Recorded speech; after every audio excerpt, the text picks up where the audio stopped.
Fairview Harbor woke like a lighthouse, one window at a time, one street lamp fading to day, one gull shrieking over the cold, clean bite of the Atlantic. Amelia Carter, 32, sleeves rolled, hair pinned in a decisive twist, stood at the little kitchen island of the townhouse she rented by stubbornness and overtime, circling dates on a wall calendar already crowded with town halls, school board sessions, and door-knocking routes. Her father, Thomas Pierce, had taught history to 3 generations of harbor kids and could recite the preamble in his sleep. Her mother, Ruth, a retired nurse who still carried bandages in her purse out of habit, texted good morning and a reminder to eat breakfast as if that single act could armor a daughter against politics. Amelia's love for public life had sprouted early, a middle school speech contest where she argued for safer crosswalks and won, high school debate where she learned that the sharpest argument still needed a human face, a college internship that taught her how quietly budgets decided futures. She had lost her first city council race by 412 votes and her second by less than the crowd at a Friday basketball game, and the sting of it lived under her ribs like a splinter she refused to pull. The harbor had memorized her, the voice that did not waver at microphones, the hands that remembered names, the woman who walked fast because she hated to waste an hour that might save a year. At the edge of the calendar, in a square she kept blank for luck, she had scribbled only a single word: begin. She had begun before, of course, beginnings braided through her life like tied lines. 8 years earlier she'd stood in a drafty school gym for a youth town hall, the kind where donuts make policy palatable and folding chairs gossip along with the parents. Ethan Carter, then 26, a foreman at Harbor Materials with grit under his nails and a crow's feet smile that said he laughed more than he slept, had crossed the room, listened to her outline for renovating a derelict pier into a community co-op, and added a practical correction about load limits with such good faith that she'd argued back and then laughed too. They'd walked home the long way past the cannery, past the shuttered arcade, arguing about taxes and fisheries and who got to name the first dog. By winter they were engaged, by spring married at City Hall with paper daisies and a bread pudding reception her mother cooked herself. By autumn little Liam had arrived with a cry loud enough to startle the gulls on the breakwater. Ethan's mother, Margaret Carter, sharp perfume, sharper opinions, had watched the ceremony with eyes that assessed value more than vows, and his younger sister Diana had squeezed Amelia's fingers as if to apologize for a family she could not control. The Pierces welcomed Ethan like a new chapter. Margaret welcomed Amelia like a new audit. Even so, those first years were warm: second-hand furniture, shared paychecks, a jar labeled "Someday Campaign," and the knowledge that they were building a life that might someday build something larger than itself. Now, on a brittle spring morning that smelled of salt and lemon dish soap, Amelia buttoned a blazer she'd pressed on the ironing board and woke Liam for school, kissing his forehead as he mumbled facts about the solar system, 8 years old, a comet of curiosity, his backpack a vault of crayon manifestos. She rehearsed a stump line while flipping his pancakes: "We're not choosing between the environment and the economy, we're choosing leaders who can count beyond Tuesday." Outside, the harbor shrugged a sleeve of fog over the marina, and the campaign flyers she designed herself waited in neat stacks by the door. Her phone vibrated with 3 messages, a constituent begging her to fight a proposed luxury development on the dunes, her father linking an article about school lunch reform, and, suspiciously early, Margaret asking whether a serious woman would really canvass in flats. Amelia smiled without mirth. Suspense threaded the day in small ways: a rumor that a wealthy developer was sniffing around City Hall, a whisper that an anonymous donor planned to back a fresh face in the next race, a snapshot on social media of Ethan at a supplier breakfast with a stranger whose manicured hand rested a fraction too long on his sleeve. She swallowed all of it the way she'd learned to, like seawater taken by accident, bitter but survivable, and told herself that beginnings are rarely quiet. Somewhere beyond the fog, the harbor bell tolled twice. She gathered her flyers, Liam's lunch, and the resolve her mother called your iron, and stepped into a morning that would remember her, one way or the other. The second year of their marriage had been a collage of shared victories and whispered doubts, the kind of days when love was an anchor but also, at times, a chain. Amelia remembered the giddy beginnings vividly, volunteering side by side at food drives, walking hand in hand through weekend markets, swapping newspaper clippings over morning coffee like other couples traded jokes. Ethan's easy laugh had once been her favorite sound, his habit of fixing squeaky doors and uneven shelves his quiet love language. They had built their first home together in a rented loft over a bakery, the scent of fresh bread weaving itself into their mornings. But the years that followed tested them. Amelia's first run for city council ended with her graciously congratulating her opponent under the two bright lights of the community center, her smile hiding the tremor in her hands. Ethan, ever practical, had told her not to take it personally, but his voice carried the edge of a man calculating the cost in hours and dollars. She threw herself into preparing for the next campaign, believing that perseverance was half the victory, but each yard sign, each rally, each late-night strategy meeting seemed to widen the invisible line between them. By the time Liam turned 5, their conversations had begun to feel like negotiations. Ethan's job at the construction supply company, once stable, had grown uncertain, whispers of downsizing circulated in the break room, and quarterly bonuses had shrunk. He returned home quieter than usual, his mind still pacing the floor of his day, and Amelia often mistook his silence for disapproval of her political ambitions. In truth, Ethan admired her drive, but the mounting bills, the endless fundraising dinners, and the time she spent campaigning chipped away at the easy companionship they once knew. Margaret's presence didn't help. She had been civil in the early years, but civility eroded when she decided Amelia's public life was a distraction from Ethan's career. Margaret would drop remarks wrapped in politeness, questions about when Amelia would get a real job or how much longer they planned to waste money on losing races. At family dinners, Diana would change the subject quickly, but Ethan rarely intervened. The unspoken rule was to avoid conflict, though that avoidance often left Amelia alone in defending her choices. Amelia's confidant during this shift was Naomi Brooks, her college roommate turned investigative journalist, who had a knack for cutting through emotional fog with blunt honesty. Naomi had covered city politics long enough to know that public life was a grind, especially for women who refused to conform. Over cups of coffee at their favorite harbor cafe, Naomi would listen as Amelia recounted tense nights at home, offering both strategic advice and the occasional much-needed laugh.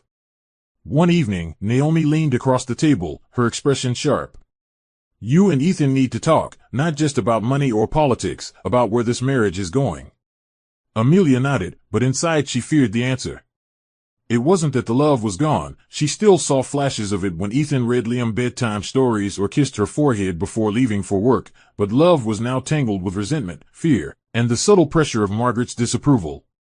Outside, the harbor lights blinked against the dark water, and Amelia wondered if the currents in her marriage were already pulling them toward a place they couldn't navigate back from. She told herself she'd fight for both her dreams and her family, but deep down, a part of her knew storms don't always give warnings before they break. Amelia's third campaign for local council began with the optimism of someone who refused to read her own history as a warning. This time, she had sharpened her platform into something she believed would resonate beyond polite applause, an environmental and economic revitalization plan that promised to protect Fairview Harbor's fragile dunes while creating sustainable jobs in tourism and fishing. She canvassed door to door, raincoat buttoned against the salty drizzle, shaking hands with shop owners and retirees, stooping to meet the gaze of schoolchildren who asked why parks didn't have more swings. She hosted open forums in the library's back room, listening to concerns about rising rents and dwindling fish stocks, scribbling notes with a speed that impressed even Naomi. But campaigns were wars fought on more than one battlefield. Halfway through the race, a local blog ran an anonymous piece questioning Amelia's campaign finances, implying she'd misused small donations for personal expenses. The claim was baseless, her accounts were meticulous, but perception was quicksand.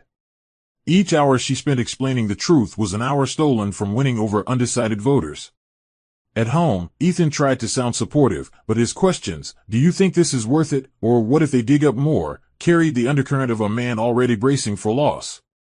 On a warm Thursday evening 2 weeks before the vote, Amelia stood on the steps of the municipal building after a candidate forum, the lights from the harbor flickering like distant signals.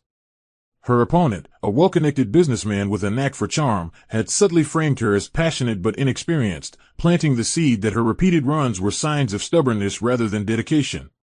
The audience laughed at his jokes. The local paper would likely headline them in the morning. Naomi met her outside, clutching a notepad filled with scribbled observations. "He's got money and connections," Naomi said bluntly, "but you've got the truth. Don't let him set the narrative." Yet Amelia could feel the shift, the crowd's warmth cooling, the whispers spreading. Worse, she overheard a group of undecided voters murmuring about how Ethan doesn't even seem convinced. The words lodged like splinters.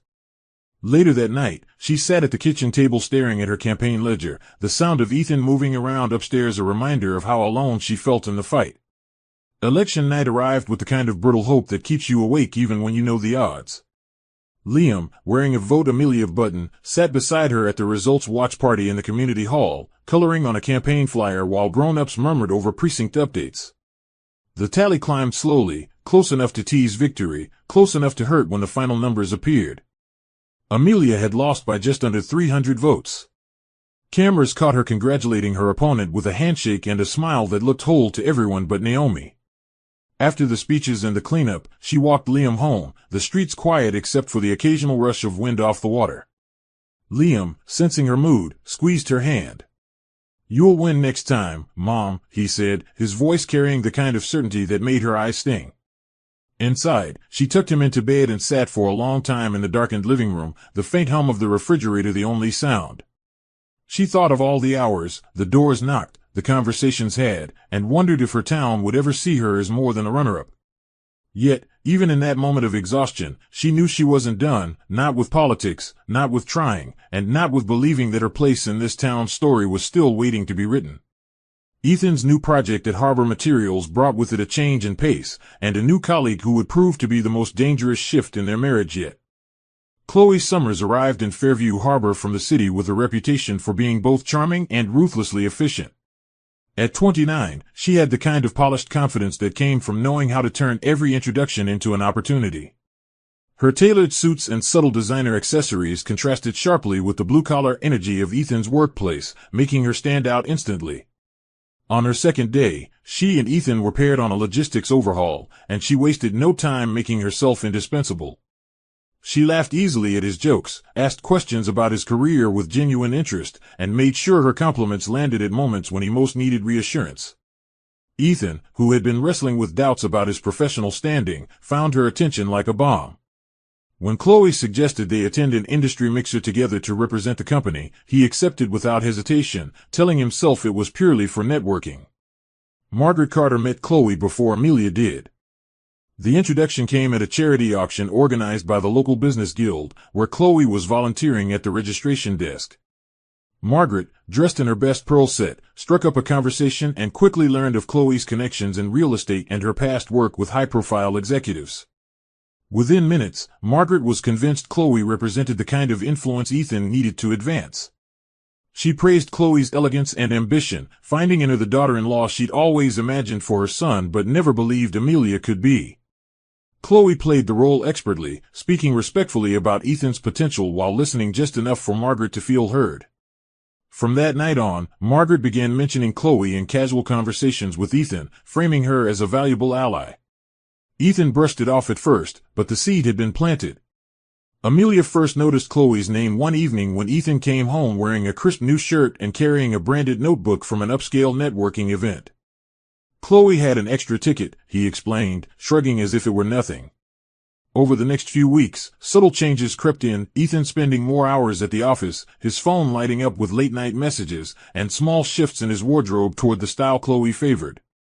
Amelia mentioned it once, lightly, but Ethan dismissed her concern with a half-smile and a "you're overthinking it." Naomi, ever the observer, caught wind of Chloe's growing presence in Ethan's professional and personal life and warned Amelia to be careful. "Women like her don't just network, they position themselves," Naomi said pointedly. Amelia wanted to believe her marriage was strong enough to withstand anyone's interference, but deep down, a quiet unease had begun to take root, one she tried to ignore, even as the distance between her and Ethan began to stretch in ways she couldn't yet name. Chloe's influence over Ethan deepened with an almost imperceptible rhythm, like a tide creeping higher until it soaked everything in reach. She began inviting him to exclusive dinners under the guise of expanding his professional network, where the wine was aged, the conversations were sharp, and the people in the room all seemed to hold keys to doors Ethan had never known existed. At one such dinner, she introduced him to a senior partner from a large development firm who casually mentioned the possibility of board seats and six-figure bonuses. Ethan felt out of place in his department store suit, but Chloe leaned in, whispering that he belonged there and had simply been waiting for the right opportunity. That flattery stuck to him like a tailored jacket, and soon he was measuring his worth not by the steady paycheck that had kept their home afloat for years, but by how much closer Chloe's world seemed to luxury. Each of her connections, each late-night brainstorming call, drew him further from Amelia's small-town rallies and second-hand campaign signs. Margaret noticed the change in her son and encouraged it at every turn. Over coffee in her pristine kitchen, she told Ethan that his talents were wasted in a mediocre job and that Chloe clearly saw his true value. "Your wife's political hobbies are draining you," she added, not bothering to soften the blow. "Chloe's offering you real opportunities." Ethan didn't argue. Part of him had begun to see Amelia's tireless campaigning as a costly pursuit with no guaranteed payoff. Meanwhile, Amelia was pouring herself into organizing a community town hall to address the controversial luxury development plan for the dunes. She prepared speeches, secured guest speakers, and hand-delivered flyers across neighborhoods, expecting Ethan to be by her side as he had in earlier campaigns. When the night of the event arrived, she scanned the modestly filled community hall for him and found only Naomi, who arrived with coffee and quiet solidarity. Ethan, she learned later, was at a networking event Chloe had organized at a waterfront restaurant. The absence stung in a way Amelia didn't admit aloud. When she confronted Ethan about missing the town hall, he brushed it off with a casual "It was just another one of your meetings. Chloe's dinner was important for my career." The words left a residue that clung even as she tried to move on. Naomi, who had been watching the shifts between them with growing concern, decided to speak to Ethan directly. She caught him outside his office one afternoon and reminded him of the promises he and Amelia had made to support each other's dreams. Ethan's expression tightened, his voice clipped as he insisted he was still supportive but had to focus on practical goals now. The conversation left Naomi unsettled, certain that practical goals weren't the only thing occupying Ethan's attention. At home that night, Amelia sat in the quiet after Liam's bedtime, her campaign notes spread out before her, and wondered when her marriage had started to feel like another race she was running alone, except this time, she wasn't sure there was a finish line worth crossing. The first sign that Chloe's influence was evolving from subtle to decisive came in the form of an email Ethan received late one Tuesday night. He was sitting at the dining table, laptop open, his face lit by the bluish glow of the screen while Amelia folded laundry nearby. "Victor Hale," he said aloud, almost to himself. Amelia glanced up. She knew the name, everyone in Fairview Harbor did. Hale was a wealthy real estate developer with deep pockets and a trail of controversy, environmental violations, aggressive buyouts of family-owned land, and whispers of payoffs to city officials. Chloe had apparently arranged for Ethan to meet Victor about a promising executive position in his growing empire. Amelia's stomach tightened. She'd fought against Hale's projects in past campaigns, citing his disregard for environmental impact, and the thought of Ethan working for him felt like a direct blow to everything she stood for. Still, she kept her tone measured as she warned Ethan about Hale's reputation. But instead of hearing her as a concerned wife, Ethan's eyes narrowed with suspicion, as if her caution was rooted in jealousy rather than principle. "Not everyone's afraid to work with people who get results," he muttered, the words sharp enough to sting. That night, Amelia lay awake, her mind tangled between personal loyalty and political conviction. She thought of Liam's future, the integrity she wanted to model for him, and the widening space between her and Ethan. The next afternoon, Liam overheard one of their arguments, a muffled but heated exchange in the kitchen. "You're putting our family at risk aligning with people like Hale," Amelia had said. "I'm securing our future." Ethan had shot back, his voice carrying enough to make Liam pause in the hallway, his hand on the banister. When Amelia found him minutes later, his eyes were searching hers for reassurance. She knelt, smoothed his hair, and promised, "Mommy and Daddy just see things differently right now, but I'm here. Always." She knew children sensed more than adults realized, and the idea of Liam growing up in a home where love and respect eroded into quiet bitterness terrified her more than losing any election. Margaret, however, saw the tension as an opportunity. Over tea one weekend, she casually began tying every setback in Ethan's life to Amelia's presence. "You've had nothing but dead ends since you married her," she said, stirring her cup slowly. "Look at Chloe, doors open for her. You could be walking through them too, if you weren't dragging bad luck behind you." Ethan didn't protest as he might have years ago. The seed Margaret planted had already been watered by Chloe's constant affirmations and the promise of Hale's lucrative offer. Amelia noticed the shift, Ethan's increasing absences, his curt responses to her questions, and the way conversations about the future always seemed to orbit around his career now, leaving her dreams stranded on the edge. The shadows in their marriage weren't sudden, they were the slow, deliberate kind that grow from neglect, from the absence of light, until one day you realize you can barely see the person standing beside you. Amelia told herself she could fight it, that she could find a way to remind Ethan of what they'd once built together, but in the quiet of her own thoughts, she felt the first flicker of doubt that maybe he didn't want to remember. When Ethan officially accepted Victor Hale's offer, the change in him was immediate, almost startling. His old work shirts and scuff boots gave way to tailored suits, polished leather shoes, and an expensive watch that caught the light at every turn. Amelia watched the transformation with a complex mix of pride, concern, and unease. She wanted to celebrate his advancement. God knew they'd scraped by long enough, but Hale's empire was a world built on deals that smelled of sea brine and corruption. Within weeks, Ethan's schedule filled with business dinners, weekend retreats, and late-night strategy calls, almost all of which seemed to include Chloe. The town noticed too. Gossip had a way of moving faster than the tide in Fairview Harbor, and soon Amelia was hearing whispers at the market, in the post office line, and even during school drop-offs. People wondered aloud why Ethan was always with that pretty new colleague and why Amelia was rarely at his side. Naomi, ever protective, confronted Amelia gently but firmly one evening over takeout. "You need to be ready," she warned. "Men don't drift into someone else's orbit without deciding to leave another." Amelia wanted to believe she was wrong. Margaret, meanwhile, was making her presence felt in Ethan's new workplace. She appeared unannounced at his sleek, newly renovated office, bearing homemade lemon loaf for the staff, and loudly praised Chloe for her professionalism and class. Ethan seemed flattered by the attention, soaking up the admiration his mother bestowed on Chloe, as though it validated his career choice. In contrast, Amelia found herself struggling to fund her latest charity project, a literacy program for underfunded schools, after Ethan declined to contribute. "We need to prioritize now," he'd said, his tone cool, as if her work was a luxury they could no longer afford. The distance between them widened further when Amelia learned from a mutual acquaintance that Ethan and Chloe had attended a corporate gala in the city, photographed together under glittering chandeliers. She confronted him that night, but he dismissed it as just business. The explanation rang hollow, heavy with omissions. Still, Amelia tried to focus on her commitments, telling herself that ignoring the noise would starve it of power. She poured her energy into the literacy program, working late to secure grants and rally volunteers. But even in the warmth of community halls and classrooms, she couldn't shake the chill creeping into her home. Liam sensed it too, growing quieter during dinners, watching his parents with an alertness no child should have to carry.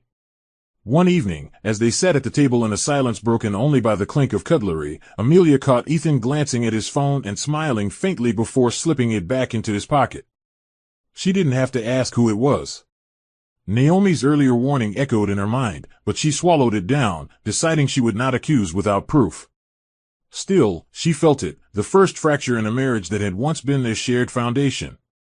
And she knew from experience that cracks, left untended, had a way of becoming fault lines. The invitation had arrived on heavy cardstock, embossed with gold lettering, the Fairview Harbor Annual Business and Philanthropy Gala. For Amelia, it had always been an event worth attending for the networking alone, a chance to shake hands with local donors, council members, and business owners. She planned her outfit carefully, settling on a deep navy gown she'd worn once before but loved for its understated elegance. Naomi agreed to accompany her as support. She'd heard the rumors swirling around Ethan and Chloe and insisted Amelia shouldn't have to walk into that ballroom alone. What Amelia didn't expect was that Ethan would already be there, on the arm of Chloe. They stood near the entrance when she arrived, Ethan in a sharp black suit, Chloe shimmering in a silver dress that caught every light in the room. Cameras flashed as they smiled together, the image instantly feeding into the undercurrent of gossip already thick in the air. Amelia froze for a moment, the sight a cold shock that sank into her chest, before Naomi's steady hand on her elbow propelled her forward. Inside, the gala buzzed with chatter, but the air seemed to part around the triangle of tension between Amelia, Ethan, and Chloe. People glanced her way with quick, assessing looks, some sympathetic, others gleefully curious. Amelia forced herself to move through the crowd, engaging in small talk with old acquaintances while Naomi kept a discreet but watchful eye. She tried to ignore Ethan's deliberate avoidance of her, though she caught Chloe's gaze more than once, measured, smug, and edged with challenge. The humiliation came when Amelia approached a group discussing the Dunes development project, hoping to gather intel for her next campaign effort. Chloe, ever the strategist, accidentally brushed past, tipping her champagne glass so a ribbon of red wine splashed across Amelia's dress. Gasps rippled through the group, and Chloe's voice rang out with mock contrition. "Oh my gosh, Amelia, I'm so sorry. You must hate me right now." The insincerity was razor-thin but enough to spark a few muffled laughs from those too cowardly to meet Amelia's eyes. As Amelia excused herself to the restroom, Margaret's voice floated through the air like poisoned honey. She was speaking to a council member near the coat check, her words just loud enough to carry. "She's been a shadow over Ethan's life for years. You can't imagine the opportunities he's missed because of her bad luck." The comment sliced deeper than the wine stain on her dress. Amelia kept walking, refusing to let anyone see her falter, but the sting followed her all the way to the mirror-lined powder room where she dabbed at the fabric with trembling hands. Naomi joined her moments later, closing the door behind them. "They want you to react," Naomi said quietly. "Don't give them the satisfaction." Amelia met her own reflection, seeing not just the hurt, but a flicker of something harder, a resolve that would eventually define her. But that night, she swallowed it down, walking back into the ballroom with her head high, even as the whispers followed her like shadows. The weeks following the gala were a steady and calculated distance. Ethan's calendar was packed with meetings, dinners, and overnight trips, most of which included Chloe. His calls home grew shorter, his tone more distracted, and when he was present, he seemed physically there but mentally elsewhere. Amelia tried to keep herself busy, volunteer work at the community center, helping Liam with school projects, and preparing for the upcoming town hall on education funding. But the silence in their marriage was becoming harder to ignore. The final straw came at Liam's school's Inventors' Night, where children displayed homemade projects to parents and teachers. Amelia had hoped it would be an evening to reconnect, something simple and grounded, but Ethan never showed. Instead, Margaret arrived uninvited, sweeping into the classroom in a tailored coat and patent leather shoes. She pulled Amelia aside, her voice dripping with condescension. "Ethan's busy building a real future. Soon, you'll see he doesn't need to be tied down by your constant failures. He'll see the truth, your bad luck." Amelia bit the inside of her cheek to keep from responding in front of Liam, but the words echoed like a curse. Naomi was the only one Amelia confided in that night. Over tea at Naomi's apartment, she admitted how deeply Margaret's words had cut her. Naomi didn't sugarcoat her concern. "She's planting seeds, Amelia. And Chloe's watering them. You need to be prepared." Amelia wanted to believe Ethan still valued their family enough to resist such manipulation, but she couldn't ignore the evidence piling up. Chloe had begun sending Ethan gifts, ties, cufflinks, and even a limited edition leather briefcase, delivered right to his office. Word of their closeness traveled fast in a town like Fairview Harbor. Local gossip columns began pairing their names, and though Ethan insisted nothing was happening, his dismissive tone when Amelia brought it up made her feel foolish for even asking. Meanwhile, Liam had started asking when his father would be home for dinner, his questions layered with disappointment Amelia couldn't mend. Behind the scenes, Victor Hale himself was encouraging Ethan to upgrade his personal life to match his professional image. Over drinks at an upscale lounge, Hale leaned in and said, "Partnerships are everything in this business, Ethan. You need someone by your side who reflects the life you're building." Ethan didn't respond, but he didn't protest either. Chloe, sitting a few seats away, caught his eye and smiled knowingly, as if she could already see herself filling that role. Back at home, Amelia stood on the porch after putting Liam to bed, the salty night air heavy with the scent of incoming rain. She stared out toward the dark line of the horizon, wondering when exactly her marriage had shifted from something she could fight for to something she might need to survive. The waves crashed softly against the pier, as if to remind her that erosion happens slowly, until one day, the whole foundation gives way. The invitation came under the guise of reconciliation. Margaret called Amelia one afternoon, her voice unusually warm, saying she wanted to host a family dinner to talk things through. Despite her instincts warning her otherwise, Amelia accepted, thinking it might be a chance to bridge the widening gap. She dressed simply but elegantly, choosing a soft cream blouse and tailored skirt, determined to face the evening with dignity. When she arrived at Margaret's stately home, the smell of roasted lamb filled the air, and for a fleeting second, it almost felt like the early days when civility still had a place between them.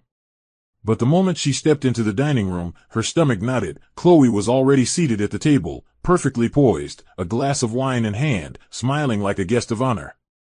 Ethan sat beside her, his expression unreadable. The realization hit Amelia like a cold wave. This wasn't a dinner to reconcile, it was an ambush. The meal began with small talk, but Margaret wasted no time steering the conversation toward Amelia's political career. "You've run how many times now?" "3, she said, her tone light but her eyes sharp. "Some might call that admirable persistence. Others might say it's embarrassing." Chloe sipped her wine and gave a sympathetic tilt of her head. "Ambition's wonderful, but sometimes you have to know when to pivot," she added, her words sweetened with false concern. Amelia kept her composure, answering calmly about the importance of standing by her principles, but the undercurrent in the room was electric with judgment. When dessert was served, Chloe leaned forward, addressing Ethan in front of everyone. "Victor mentioned a potential board seat opening. It would be perfect for you, if you were unencumbered by distractions." The implication hung in the air like smoke. Ethan didn't correct her. He didn't even look at Amelia. It was Margaret who delivered the final blow. Setting down her fork with deliberate grace, she said, "She's bad luck, Ethan. Everything you've lost, every opportunity missed, started when you married her. Cut her loose before she drags you down further." The words were blunt, unvarnished, and devastating. Ethan's silence in that moment spoke louder than any agreement could have. Amelia felt the ground shift beneath her feet, a free fall in slow motion. She stood, excused herself without touching dessert, and walked out into the cold night air. Hours later, Ethan came home, his face set in stone. "It's over, Amelia," he said simply, standing in the doorway of their bedroom. No shouting, no tears, just a finality that left no room for argument. She packed her things quietly that night, while Liam slept, the sound of the zipper on her suitcase the only acknowledgement that a chapter of her life had ended. Outside, the harbor was still, the tide low, but in her chest, the waves roared. The morning after Ethan's quiet declaration, Amelia moved like someone navigating through water, everything slow, muffled, and surreal. Liam was still asleep when she began folding his clothes into a duffel bag, careful to choose his favorite t-shirts and the worn blue hoodie he refused to part with. She told herself she'd explain later, when his small face wasn't so peaceful, when the words "Daddy doesn't want us here anymore" wouldn't bruise him in ways she couldn't heal. Naomi arrived unannounced, having guessed what had happened from Amelia's cryptic text the night before. Without asking questions, she took a bag from Amelia's hand and began packing silently, her presence steady and unshakable. In the living room, Margaret stood like a sentinel, arms crossed, watching them with a look of smug finality. "The sooner you go, the sooner Ethan can move on," she said flatly. Amelia didn't respond. Some words weren't worth answering. They left through the back door, avoiding the front where Ethan's sleek new car sat in the driveway like a monument to his changed life. Liam woke as Naomi buckled him into her car, blinking in confusion.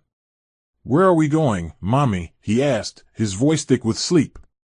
Amelia crouched beside him, forcing a smile she didn't feel. "Somewhere new. Somewhere just for us." The ride to the small apartment Naomi had found for them was silent except for the hum of the road. Amelia stared out the window, her mind swinging between rage and heartbreak, the familiar streets of Fairview Harbor passing like snapshots from a life that had already slipped away. The apartment was modest, a two-bedroom walk-up with peeling paint and a stubborn front door, but it was theirs. That night, Amelia lay awake on a borrowed air mattress, listening to Liam's soft breathing from the other room, and felt the strange mix of grief and relief that comes when you finally stop bracing for a blow that's already landed. Meanwhile, Ethan's world moved on without pause. Within weeks, he married Chloe in a lavish waterfront ceremony attended by local business elites and Margaret's carefully curated guest list.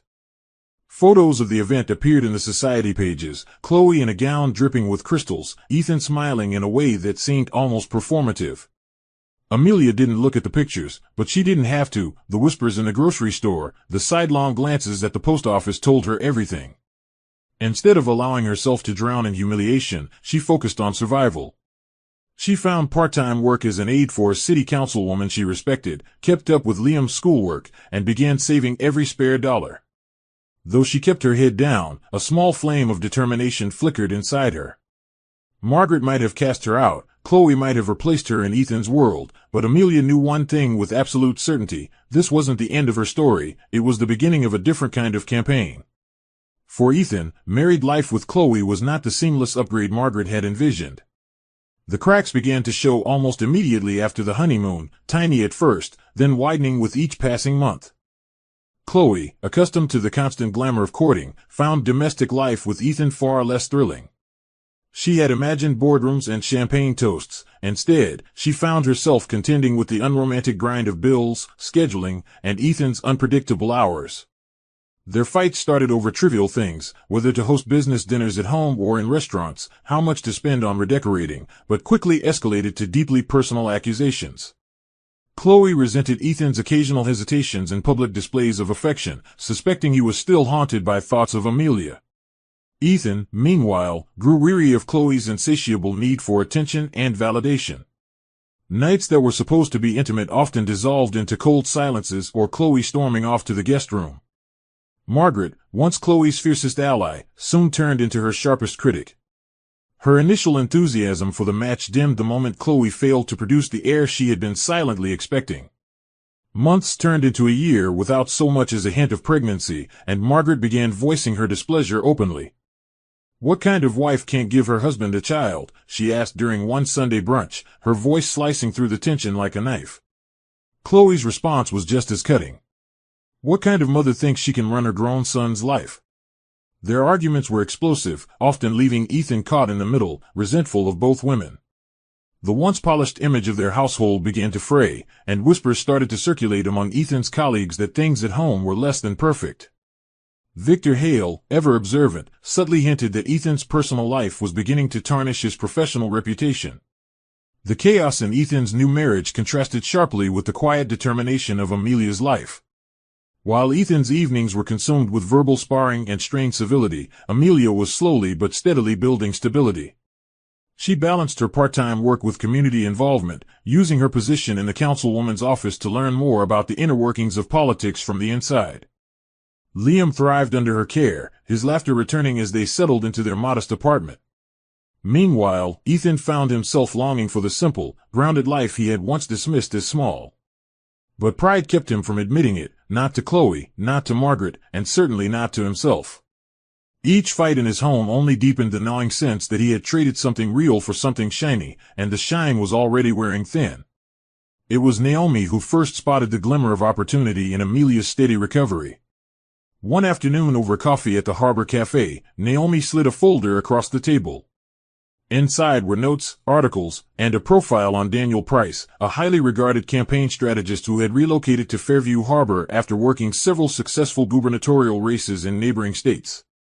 "He's looking for someone authentic," Naomi said, her voice carrying the quiet urgency of someone who knew the value of timing. Amelia laughed at first, shaking her head. "Naomi, I don't have the resources for another campaign. I can't even think about running again, not after everything." But Naomi's expression didn't waver. "You don't need everything right now, you just need a plan. And Daniel is the kind of person who can turn one into something unstoppable." The idea stuck in Amelia's mind long after their meeting, replaying itself as she filed papers at the councilwoman's office or walked Liam home from school. She wasn't sure she had the strength for another run, but the thought of proving Margaret, Ethan, and the entire town wrong was intoxicating. When she finally met Daniel, it was in the back room of a bustling diner, the kind of place where the smell of coffee clung to your clothes. Daniel was younger than she expected, mid-30s, with the sharp eyes of someone who noticed everything but spoke only when it mattered. He'd already done his homework on her, reciting her past campaigns, her speeches, and even referencing the night Chloe humiliated her at the gala. "People remember authenticity," he told her. "You've been through hell, and you're still standing. That's a story people will follow." He proposed starting small, attending every community event, holding meet and greets in living rooms, and building a network of local supporters before going public with a gubernatorial bid. Amelia listened, half in disbelief that someone so seasoned believed in her enough to map out a path to victory. She agreed on one condition: she wouldn't compromise her values, not even for a win. Daniel smiled, as though that was exactly the answer he'd been hoping for. The next few months became a blur of activity. Amelia shook hands at farmers' markets, spoke at school board meetings, and attended neighborhood barbecues where she served hot dogs alongside her supporters. Daniel pushed her to refine her message, teaching her how to connect her personal story to policy in ways that resonated deeply with voters. A breakthrough came when a wealthy donor, an older woman whose beachfront property Amelia had once fought to protect from Hale's development, offered to contribute a significant sum to her campaign. The funding allowed her to print professional-grade materials, hire a small team, and plan larger events. Liam, watching his mother stand in front of crowds with renewed fire, began to believe in her dream as much as she did. At night, Amelia would sit at the kitchen table, campaign flyers spread out before her, feeling the flicker of hope grow into something solid. For the first time in years, she wasn't just surviving, she was advancing. And deep down, she sensed that this wasn't just the start of a campaign. It was the start of her comeback. Ethan first saw Amelia's face on TV one evening while flipping through channels in his office. She was standing at a podium in a crowded community hall, speaking with the kind of passion that made people lean forward in their seats. Her voice was firm, her eyes alive in a way he hadn't seen in years, and the crowd erupted into applause as she promised to fight for Fairview Harbor's struggling neighborhoods. Ethan lingered on the broadcast far longer than he intended, ignoring the email notifications flashing on his phone. Something about seeing her like that, confident, respected, untethered from the life they'd shared, stirred an uncomfortable mix of emotions. He told himself it was admiration, but the truth was Messier, regret, envy, and a sharp awareness that Chloe had never inspired that kind of pride in him. That night, he arrived home to find Chloe scrolling through her phone on the couch. "Your ex is all over the news," she remarked without looking up, her tone acidic. "I hope you're not thinking of playing the supportive ex-husband now." Ethan said nothing, but the seed of guilt was already sprouting roots. Chloe's jealousy over Amelia's growing visibility became a constant undercurrent in their home. Every time Amelia appeared in the news, Chloe would find a way to twist it into a slight against her. "She's playing the victim," Chloe scoffed one morning over breakfast, tossing the local paper onto the counter where Amelia's face smiled from the front page. Margaret, however, saw Amelia's rise as a direct threat to the family's reputation and wasted no time trying to weaponize Ethan against her. Over lunch, she leaned in and said, "She'll use her platform to humiliate us. You need to make sure she doesn't win." But Ethan, to Margaret's surprise, refused to interfere. "Let her run her race," he said, his voice firm but quiet. He didn't admit it aloud, but some part of him wanted to see Amelia succeed, if only to justify the fire he'd once loved about her. That subtle refusal marked one of the first cracks in his alliance with Margaret and Chloe. Amelia, for her part, ignored Ethan's existence entirely. She had no time for his internal battles or the politics of his household. Her focus was on building momentum. Daniel's strategy was working, every event drew larger crowds, and Naomi's skill at managing press coverage kept her in favorable headlines. Ethan attended one of her rallies in secret, standing at the back in a baseball cap, unseen among the hundreds of supporters. He listened as she spoke about resilience, community, and the power of not giving up, and it struck him how her words applied to her own life as much as to the policies she championed. He left before the rally ended, but her voice stayed with him for days, an echo he couldn't silence. At home, Chloe noticed his distraction, and their arguments grew sharper. The marriage he'd once believed was an escape now felt like a gilded cage, and every time Amelia's name appeared in conversation or in the news, it rattled the bars a little more. The campaign's momentum took a sharp turn when a smear article appeared in the Harbor Chronicle. It dredged up Amelia's past political losses, questioned her financial stability, and hinted at personal indiscretions without offering proof. The timing was deliberate, 2 weeks before a critical primary debate. Naomi was the first to connect the dots, her investigative instincts kicking in. Late one evening, she stormed into Amelia's apartment with a file of her own.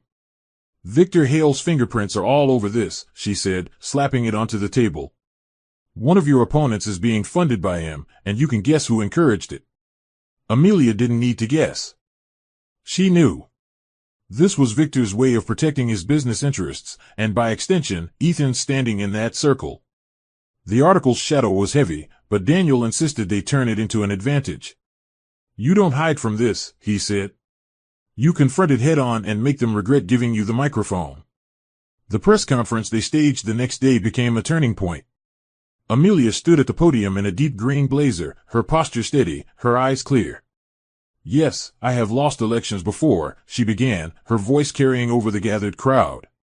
"But every loss taught me more about this community and its needs. My so-called failures are proof that I keep showing up, and I will continue to show up, for every person in this town who has been told to give up." She didn't dignify the vague personal attacks with denial. Instead, she reframed them as evidence of the fear her candidacy inspired in entrenched interests. The clip went viral locally, bolstered by Naomi's careful ceding to sympathetic journalists. Within days, the narrative had shifted from questioning her credibility to praising her resilience. It was a masterstroke in turning political mud into a badge of honor. Liam, watching the press conference from the living room couch, had his own moment of pride. At a youth rally a week later, he surprised Amelia by stepping up to the microphone after her speech. "My mom tells me that when people try to knock you down, it's because you're standing for something that matters," he said, his voice small but unwavering. The crowd erupted, some wiping away tears, others cheering louder than they had all evening. For Amelia, it was more than a political win, it was personal vindication. Even as Victor's camp scrambled to recover from their failed smear, Amelia's poll numbers climbed. And somewhere in the quiet of his office, Ethan watched the rally online, feeling the sting of knowing that his son's hero wasn't him, it was the woman he'd let go. By early autumn, Amelia's campaign had transformed from an underdog effort into a genuine political force. Her grassroots approach, shaking hands at fishing docks, sharing coffee with retirees in corner diners, and sitting cross-legged on school gym floors with students, had earned her the kind of loyalty that money couldn't buy. Still, the gubernatorial race was far from won. The incumbent, a seasoned politician with deep-pocketed donors, dismissed her as a feel-good candidate with no real shot at statewide governance. Daniel knew they needed a breakthrough moment to change that perception, and he pinned it on the upcoming televised debate. For weeks, Amelia drilled with him and Naomi, practicing answers that blended her personal story with hard policy. They rehearsed until she could counter any question with precision, whether it was about infrastructure spending or environmental regulations. The night of the debate, she walked on stage in a tailored navy suit, looking every bit the leader her supporters already believed she was. And when the cameras rolled, she delivered, calm, confident, and commanding. She challenged the incumbent on his ties to corporate developers, quoted local business owners by name, and ended with a line that lit up social media. "You can't lead a state if you've forgotten how to listen to its people." Ethan watched that debate from his living room, alone. Chloe had been invited to a charity gala, but he declined to go, claiming fatigue. In truth, he didn't want to make small talk while Amelia was out there reshaping her image in real time. He felt an odd mix of admiration and regret, a gnawing awareness that the woman on the stage was the same one he had dismissed as holding him back. Chloe returned later that night, buzzing with champagne and conversation, but her mood soured when she saw the debate replay on the television. "Still hung up on your ex?" she snapped, tossing her purse onto the couch. Ethan didn't answer, but his silence was enough to ignite a shouting match. Margaret, who had been calling less frequently since Chloe's last outburst, sided with Ethan this time, criticizing Chloe for her public comments about Amelia that had already begun to backfire in the press. The once united front of Ethan, Chloe, and Margaret was starting to fracture under the weight of Amelia's rise. In the weeks following the debate, Amelia hit the road hard, traveling to rural districts that most candidates ignored. She listened to farmers talk about drought, attended church potlucks, and walked through small-town main streets where boarded-up shops told stories of economic neglect. Her ability to connect across demographics began to show in the polls, narrowing the gap between her and the incumbent to single digits. At one rally in a farming county, she noticed a tall man in a baseball cap standing quietly at the back. She didn't recognize him in the moment, but it was Ethan, there in secret, as he had been before. He left before the event ended, but he couldn't shake the sound of the crowd chanting her name. Meanwhile, Chloe's attempts to discredit Amelia in interviews only made her look petty, and Margaret, ever pragmatic, began distancing herself from the increasingly volatile marriage. The tide was turning, not just in the race, but in the personal landscapes of everyone who had once underestimated Amelia. And Amelia herself could feel it. The race was tightening, but so was her grip on the possibility of victory. The endorsement came on a crisp October morning, just 3 weeks before the final primary. Amelia was in the middle of a breakfast meeting with Daniel and Naomi when her phone lit up with a call from Senator Helen Whitaker, one of the most respected figures in state politics. Helen's voice was warm but direct. "I've been watching your campaign, Amelia. You have the grit and integrity this state needs. I'm endorsing you publicly this afternoon." The announcement sent ripples through the political landscape. Local news outlets broke the story within the hour, and national blogs picked it up before lunch. The endorsement not only brought legitimacy to Amelia's candidacy, but also unlocked access to a network of experienced volunteers and influential donors. Daniel wasted no time scheduling a joint rally, knowing the image of Amelia and Helen standing side by side would be a powerful one. When the rally came, the crowd spilled into the streets, people chanting her name in a way that made the air feel electric. Amelia spoke with the confidence of someone who knew the wind had finally shifted in her favor, her words threading together hope, determination, and a challenge to the old guard. While Amelia's momentum built, Chloe's resentment festered like an open wound. She had never taken well to being outshone, and now she was being publicly humiliated every time Amelia's face appeared on a billboard or television screen. Her breaking point came at a charity event she had organized, expecting glowing press coverage for herself. Instead, reporters hounded her with questions about Amelia's latest policy proposal and the growing likelihood of her victory. Chloe snapped, delivering a bitter, off-the-cuff remark about Amelia being a political pet project propped up by sympathy. The comment went viral for all the wrong reasons, drawing criticism from voters who saw it as mean-spirited and unprofessional. Ethan was mortified. At dinner that night, their argument boiled over in front of Margaret, who tried to intervene only to become a target of Chloe's fury. Harsh words were exchanged, Chloe accusing Margaret of meddling, Margaret accusing Chloe of sabotaging Ethan's reputation. Ethan sat back, watching the two women he once thought would be his pillars of support tear into each other, and wondered how his life had turned into a constant battlefield. Meanwhile, Amelia was working quietly but strategically toward the finish line. She had received Liam's handwritten note just days earlier, "I believe in you, Mom," tucked into her campaign bag before a long day of travel. She carried it with her like a talisman, pulling it out before big speeches to remind herself why she kept going. Daniel pushed her to use the endorsement wave to dominate the final weeks before the primary, and she followed his lead: more rallies, targeted ads in competitive districts, and a town hall tour that covered every major region in the state. At each stop, she looked her audience in the eye and spoke as if to a neighbor, not a voter. The polls began to reflect the shift, showing her not only closing the gap with the incumbent but, in some districts, surpassing him. The turning tide was no longer a metaphor, it was a measurable force, pulling her closer to the victory she had once only dared to imagine. Election night unfolded like a suspense film, each update from the state election board tightening the air in the campaign headquarters. The room was alive with the hum of volunteers, reporters, and supporters, the walls plastered with Amelia's campaign posters and the scent of fresh coffee drifting from a corner table that had been replenished hourly since morning. Early results showed a narrow lead for the incumbent, and for a few tense hours, conversations were clipped and eyes stayed glued to glowing screens. Amelia moved through the crowd with calm she didn't entirely feel, shaking hands, thanking volunteers, and exchanging quiet nods with Daniel and Naomi. Liam sat beside Naomi, his legs swinging from a chair too tall for him, clutching a small campaign flag he refused to set down. Then, around 10:45 p.m., the tide shifted. Key districts in rural counties, ones the incumbent had counted on, reported unexpectedly strong numbers for Amelia. Cheers erupted, a wave of sound that made the walls seem to vibrate. By 11:30, the projection screens announced it: Amelia Carter had won by a historic margin, becoming the first female governor in the history of Fairview State. The victory speech was unlike any she had given before. Standing on a small stage at the front of the room, the applause still echoing, Amelia took a moment just to look at the faces before her: friends, family, strangers who had become allies. Tonight, she began, her voice steady and warm, we proved that resilience is more than surviving, it's building, it's believing, and it's refusing to let go of the future we deserve. She spoke about the power of community, the need for leaders to listen before they speak, and her commitment to making government work for every citizen, not just the privileged few. Liam stood beside her, holding her hand, grinning at the cameras, and when she thanked him for being her greatest inspiration, his cheeks flushed as the crowd roared in approval. The moment was deeply personal, but also undeniably political, proof that her story of perseverance had connected far beyond her own circle. Across town, Ethan sat alone in the living room of the home he had once imagined would be his forever.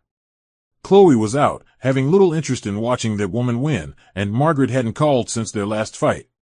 The television light flickered over Ethan's face as he watched Amelia address the crowd, her confidence radiating through every word. He remembered the countless times she had spoken like this in their living room, trying to convince him of her vision, and how often he had dismissed her. Now the entire state was listening, and he was just one more spectator. For the first time in years, he allowed himself to admit, silently, painfully, that he had been wrong. Not just about her chances, but about her worth. The applause from the TV seemed to swell around him, and he realized it was the sound of a door closing forever. Ethan's decision to visit Amelia came 2 weeks after the election, though he debated it every day in between.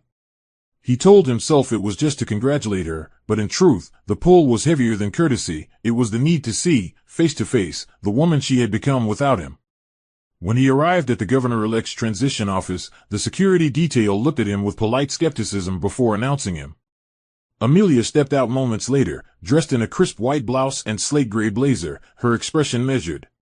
She didn't seem surprised to see him, only curious. "Ethan," she said evenly, as if greeting an old colleague rather than the man she had once built a life with. They spoke briefly in the hallway, the conversation restrained. He congratulated her on the win, and she thanked him without lingering. There was no hostility, but also no space for the intimacy they once shared. It was clear she had moved on, not to another relationship, but to a life that didn't need him in it. Back in his own home, Ethan found little comfort. His marriage to Chloe had grown more fragile with each passing day.